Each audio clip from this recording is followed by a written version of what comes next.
Let's play a game, shall we?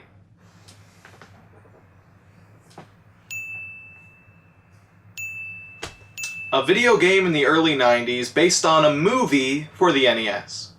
What could possibly go wrong?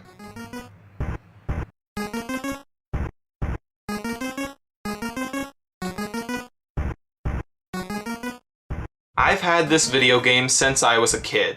It just sat there in a big box right next to Blaster Master and Bart vs. the Space Mutants, never getting played, although sadly I did play Simpsons, but whatever. The point is, I think there was a reason I never played Addams Family. 'Cause it sucked. Big shocker. Moving right along, let's begin.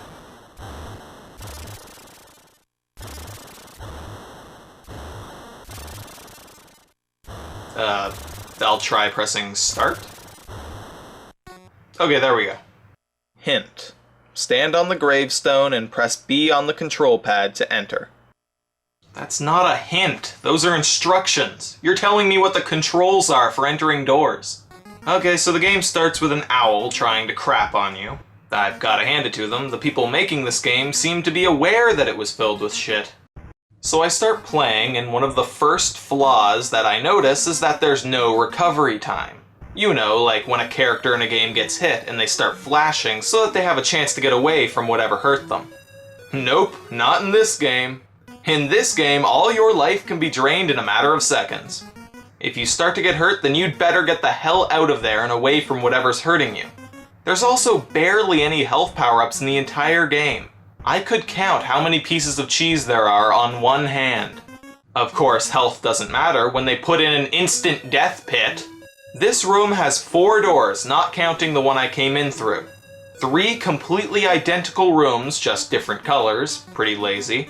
And one of them is just death. It serves no purpose but to kill you. Oh, so I get invincibility when I respawn after dying, but not when I get hit. May I ask why? So I get a key to the front door. I do my best to dodge the stuff that these people are throwing at me. Not really sure who these people are, but whatever. And I go inside to immediately be greeted by a falling chandelier. Was there any indication that I would be attacked by a falling chandelier? Was there any indication or hint of any kind that I would be attacked by anything? Nope. That would be good game making. See, a good game developer knows that you can't just throw random things in with absolutely no indication. They know that you have to design games in a way that the player has a chance to react, and not just expect every person who plays a game to have the reflexes of a machine. That would be like if in Mario there was a door, and right when you enter it, Bowser is shooting at you, point blank. No hallway full of fire or any castle to go through. He's just there, and shoots at you immediately as the screen appears. Now, the sad truth is that not all game developers are that smart. If that was the case, then this game would have had to have been made by a bunch of monkeys. I wouldn't be surprised. Moving on. So the entire game basically takes place in their giant mansion. There's the kitchen, library, ballroom, and of course, one of my least favorite areas, the freezer, the size of the house itself. I say one of my least favorite because, well, the roof. Just remember that for later, the roof. Anyways, while the outside is where you first realize how shitty it is to not have post-hit invincibility, the freezer is where you start to notice how horrendous the game is in other ways. There's more enemies, these ones move faster. Some of these jumps are just impossible. They're stretched so far that you have to jump at just the right moment. And then to make matters worse, this place is obviously very slippery because of the ice, making it all the more frustrating. Also, why can't I reach that money? My head is touching it, but I still can't collect it. It needs to be touching my torso, apparently. I guess that's where I keep my wallet. So other than dying a lot in the freezer, I'm left just wandering around the house looking for stuff I can do. When I touch these little square things, they cause me to jump up and then flip over and then fall down. Oh, that's soap. I'm slipping. Okay, so apparently when you slip on soap, you fly straight up into the air. Turns out this game is educational. I didn't know that. As it turns out, the point of this room is to turn on the shower. Okay, so how would I know that's what you're supposed to do? And you turn it on by pulling a string. Okay, how would I know that? And what kind of shower works like that? I mean, I'm sure they exist, pulling a string to turn on a shower. I'm sure somebody's done that, but the string is way up there on the other side of the room. And it's in the corner. I'm lucky I didn't miss it. I've also figured out that I'm not only supposed to collect things like ingredients to a potion and keys and such, but also save all of my family members.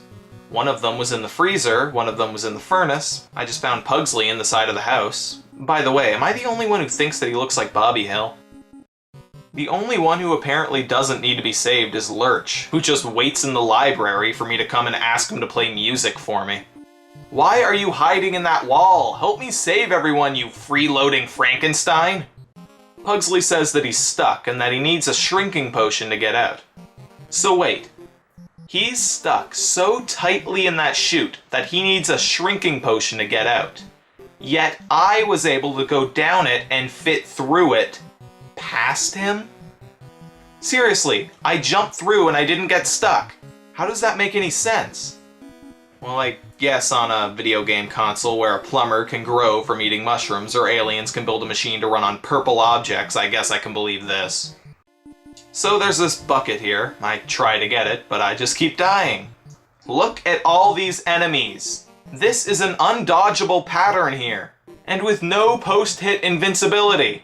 And then it turns out that all I had to do was climb this pipe. Like I was supposed to know that that was climbable. It's not even just a pipe, it's 3 pipes next to each other.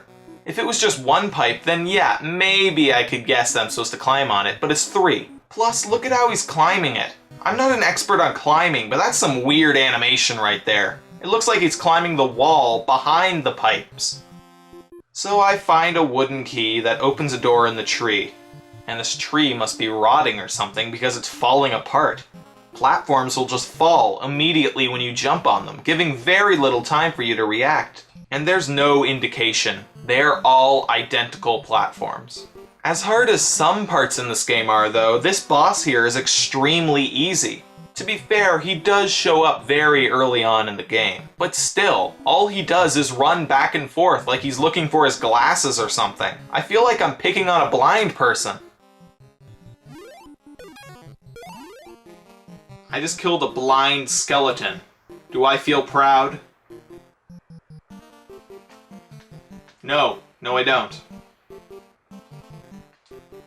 Of course, he still manages to hit me though, thanks to the terrible hit detection. I jump on him, but apparently the game's decided that I was just a little too far to the left or right, so I just go right through him and get hurt. And oh my god, that music!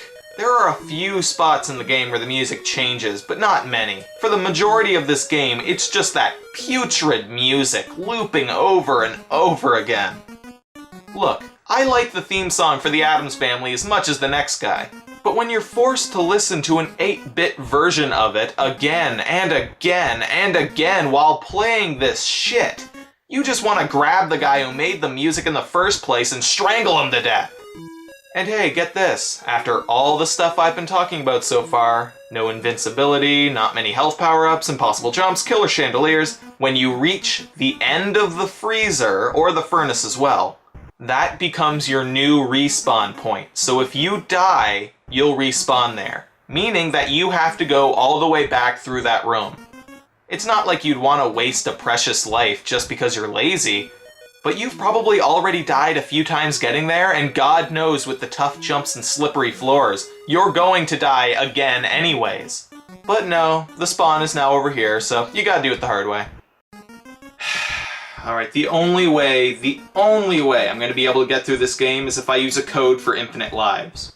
But I'm not using the Game Genie though, because the game designers, as stupid as they are, were at least smart enough to put in a code for infinite lives at the title screen. It's almost like they knew, making this game all the more cruel. Okay, time for the worst part of the game. Best to get it over with. The roof. It's not only annoying, it's damn near impossible. It's evil. You have to inch forward to avoid falling tiles. If they hit you just once, you'll fall off the roof. And if you don't have the umbrella, then I'm assuming that you would get hurt. Then you have to get through the entire house again, through the attic again, just to get to the roof and get another chance. And you have to do all that every single time that you get hit and fall. Then there's enemies dropping stuff on you. I found that the only possible way that I can get through this part is to find ThuN. If you find him in the game, then you can use him 3 times as an invincibility power-up. And there's no place where you need him more than here. Using him all 3 times actually gives you just enough time to run across the roof. And then what do I get? Nothing. Because I wasn't supposed to come here yet, apparently. I was supposed to get the wrench first. Of course, I was supposed to get the wrench first. Well, I guess I'm replaying the entire game from the beginning again, because God knows I'm not going to be able to get through the roof part without ThuN. Okay, so through the entire game, again. This time I'm going to get the wrench, but it's in the water. Yep, that's right, a horrendously bad water level in a horrendously bad game. A dream come true. But before I can get to that, I have to go through a forest filled to the brim with monsters. But before I can get that, I have to get Lurch to play some music by giving it to him in the library. Then I have to run all the way through the house back to the ballroom to meet him there. Then he plays the music, causing this, couple to fly around the place, and then I can get past the door. This game expects quite a lot from the player to expect them to figure all that out without the infinite live code. So I reach the water and... Oh god, what's happening? Okay, I died instantly. I need a snorkel. Okay, so I get the snorkel, and now I can go underwater. It's really hard to explain exactly how bad the controls are here if you're not playing. The underwater controls are atrocious. You click to swim, but you barely go up when you click. And you have to be clicking to go left or right, too. You can't just float down and steer yourself. And it's hard to impossible to go up. If I click too slow or even too fast, you won't move. It seems like there's almost a certain speed of clicking that you need to master. But no, it's just shitty programming. It's shitty programming, and it's terrible. So I get the wrench, and I use ThuN again, and this time, with the wrench, the fog machine is fixed, and I collect some fog for the shrinking potion. Then I float down this chimney collecting some of this gold, and then I give it to Pugsley, and he says that he's now small enough to fit through keyholes. So obviously the first thing I did was try the locked door in the first room. Nope. Nothing. It didn't work. Thanks, dude. No, it turns out that he unlocks another door. But how do you get to it? Take a wild guess. No, really. No, really, I want you to take a guess. Logically, what am I supposed to do? Think logically. There's an entire mansion. I haven't shown you all of it, but I've shown you most of the mansion in this review. Not every room, but the rooms that are important. Logically, what do you think I'm supposed to do? I'm actually very interested. Comment if you want. Okay? Alright. I'm going to tell you now.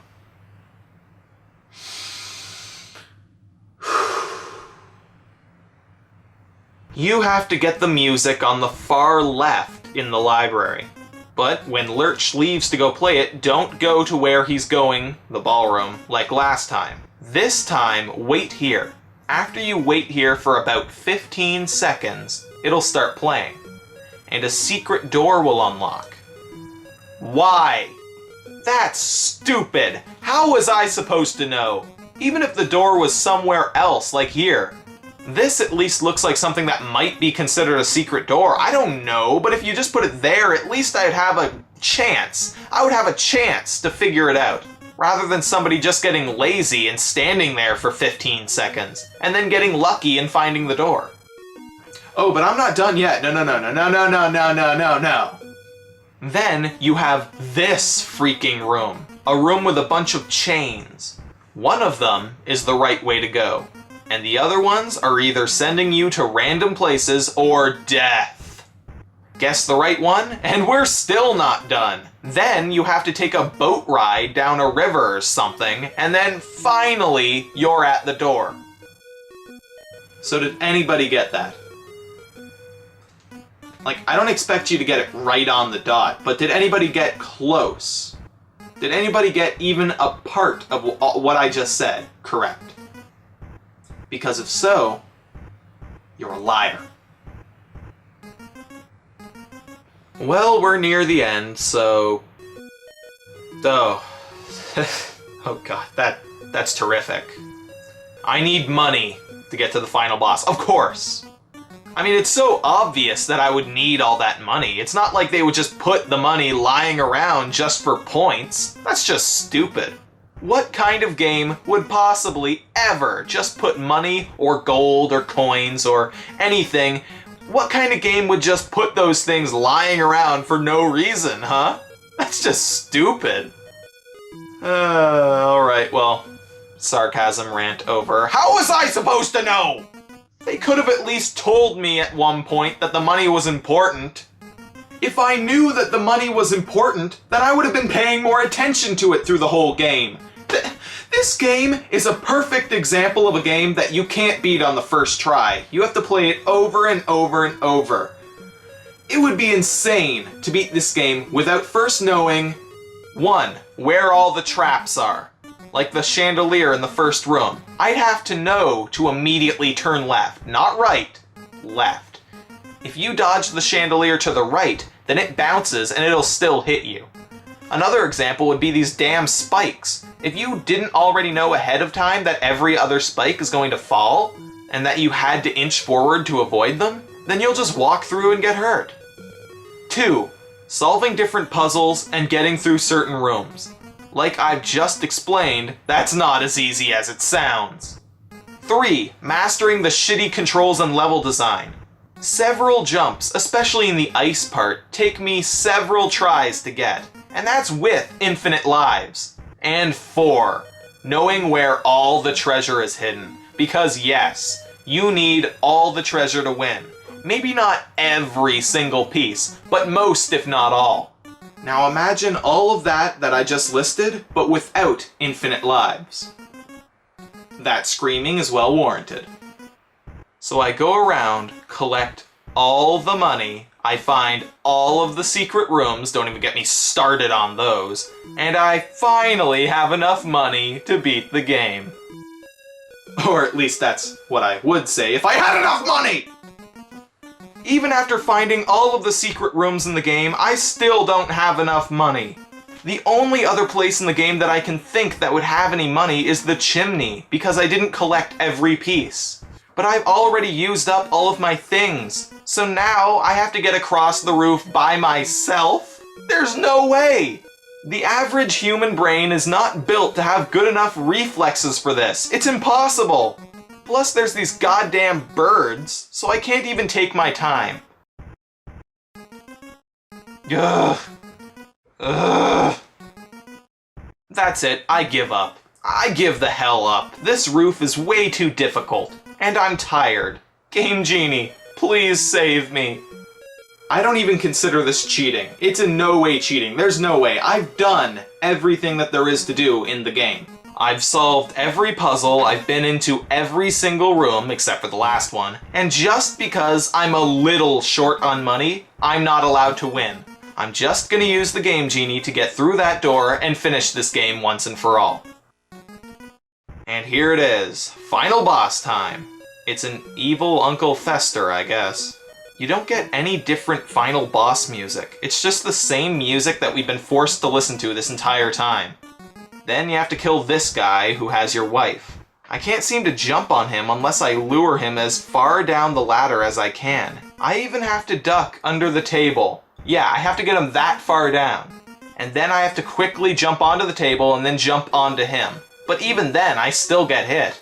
Then I finally beat him. Not that hard, I guess. And then I save my wife.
Okay, then I guess let's take a quick look at the Genesis version. Why? Because I hate myself, I guess. I guess that's why. You know, you'd think that a 16-bit version of this game would be better by far, but I think it might even be worse. You have post-hit invincibility, sure, but you only have 2 hearts, replacing the health bar from the NES version. 2 hits and you're dead. And this game is extremely slippery. Gomez just runs around the place far too fast, and it takes forever to stop. Oh, and hey, a power-up. It's running shoes. That's just what I need in a slippery, fast game. Running shoes to make me go faster. The graphics, for the most part, are better, rightfully so, but it's weird that in other ways they're somehow almost worse. The sprites might be more detailed, sure, but when they're placed in such ways that make no sense, then it doesn't matter. Like here, I go through a door and where's the house? The other side of the door is just floating there. On top of that, the money you collect in this game isn't even money, it's dollar signs. Why? It was clearly dollar bills in the NES version. What, you couldn't draw dollar bills, or coins, or gold, or anything? You just had to draw S's? I will say one thing that I like is that when you duck down, Gomez just looks frightened out of his mind. He's just like, no, no, no, no, no, no, no, no, no. But trust me, Gomez, cowering in a corner or ducking down is not going to save you from the shittiness of your game. Trust me, it's not gonna work. I can't get anywhere in this game. I mean, I know I used infinite lives in the last one, but even without it, at least the design of the game had somewhat structure. It was poorly done, but it was structured. I at least knew where I was in the house at all times. I could figure out very basic stuff, like where I'm supposed to go next. This game is just a maze. It's just a bunch of really different rooms and areas clustered together. And once again, 2 hits! Are you kidding me? They really expect somebody to beat this game in 2 hits? It's impossible. In this room alone, I keep dying and dying and dying. Even the hint boxes are screwed up in this game. The hint boxes! If you press anything, including the D-pad, you cancel out of them. You have to be absolutely sure not to be moving at all. Alright, well, there's that. I think I've had about all I can take of Addams Family games for today. But believe it or not, there's plenty more where that came from. Come back next time and I'll take a look at probably the most well-known of the Addams Family games, Fester's Quest, as well as 2 more Addams Family games that I happen to have. One for the NES and one for the Super Nintendo. And hopefully those games won't be as bad as these ones. Who am I kidding? Of course they're gonna be bad. They're always bad!